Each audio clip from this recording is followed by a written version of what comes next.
السلام علیکم ورحمۃ اللہ وبرکاتہ۔ دیکھیے قسم اور قسم ٹوٹنے کے کفارے کے بارے میں آج ہم بات کریں گے۔ دیکھیے قسم یعنی اللہ کا نام لے کر وعدہ کرنے یا کوئی بات کہنے کا نام ہے، اور نبی صلی اللہ علیہ وسلم نے فرمایا اللہ کے علاوہ کسی چیز کی بھی قسم نہ کھاؤ۔ سب سے پہلے تو یہ بات دماغ میں رکھ لیں کہ کسی کی بھی قسم نہ کھا لیا کریں۔ مثلا اکثر لوگ اپنی امی کی، ابا کی، بیٹے کی، قرآن کی، کعبے کی، نبی کی، جنت کی قسمیں کھا لیتے ہیں۔ یہ تمام قسمیں غیر اللہ کی قسمیں ہیں۔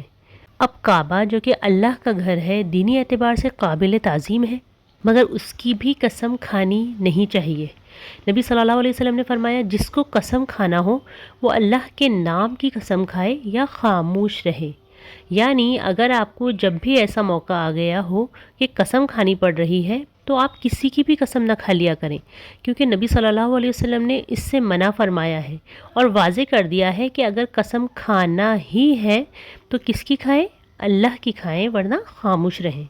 اسی طرح نبی صلی اللہ علیہ وسلم نے فرمایا جس نے اللہ کے علاوہ کسی اور کی قسم کھائی اس نے شرک کیا۔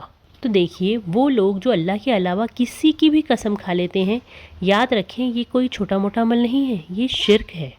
آپ اندازہ لگائیں کس حد تک ہمیں کسی اور کی قسم کھانے سے منع کیا جا رہا ہے، مگر افسوس ہم اپنی کم علمی کی وجہ سے ہر کسی کی قسم کھا لیتے ہیں۔ اور دیکھیے اللہ کی قسم کھانے کے لیے بھی اس وقت کہا جا رہا ہے جب بہت ضرورت ہو، اور اللہ کی قسم بھی اس وقت کھاؤ جب آپ سچے ہو۔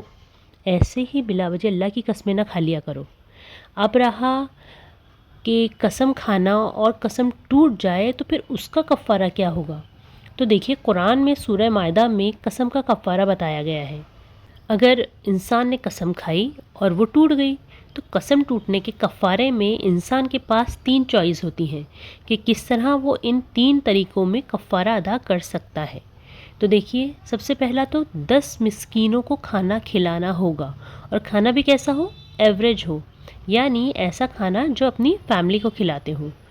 یا تو 10 مسکینوں کو کپڑے دینا ہوگے، یا ایک غلام آزاد کریں، اور اگر کسی کی اتنی حیثیت نہیں ہے یعنی مفلس ہے تو پھر وہ 3 دن کے روزے رکھے، اور 3 دن کے روزے بھی مسلسل رکھنا ہے، کوئی دن درمیان میں گیپ نہیں رکھنا ہے، لگاتار 3 دن روزے رکھنا ہوگے۔ اور روزے کا آپشن بھی اس وقت ہے جب آپ کی 10 مسکینوں کو کھانا کھلانے کی یا 10 مسکینوں کو کپڑے دینے کی حیثیت نہ ہو۔ دیکھیے غلام آزاد کرنے والا معاملہ تو خیر آج کے زمانے میں نہیں رہا، تو جو آخری آپشن 3 دن کے مسلسل روزے رکھنا ہے، ٹھیک ہے۔ اس لیے احتیاط برتا کریں کہ بہت قسمیں نہ کھائیں، جب بہت زیادہ ضرورت ہو تو آپ قسم کھائیں، اور وہ بھی اللہ کی قسم کھائیں، بلکہ قسم پر پوری طرح قائم رہنے کی کوشش کریں۔ جزاک اللہ خیراً کثیرا۔